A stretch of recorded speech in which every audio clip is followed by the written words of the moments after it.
Hello everyone, welcome back to our channel app tutorial. On today's video, I'm going to show you how to add or remove interest on Fiverr. It's very quick and easy, so let's get started.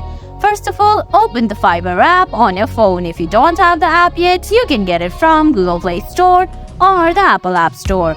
Once you do that, go ahead, launch the app, then sign in.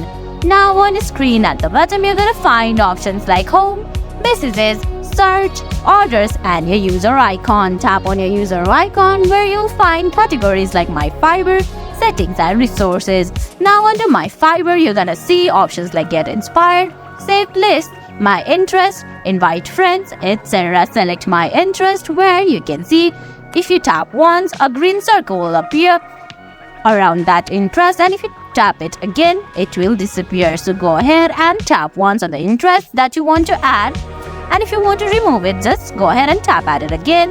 Now go ahead and tap on save from the bottom of your screen, and guys, that's it.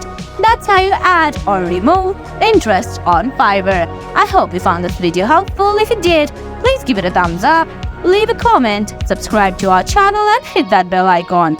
See you in the next video. Thanks for watching.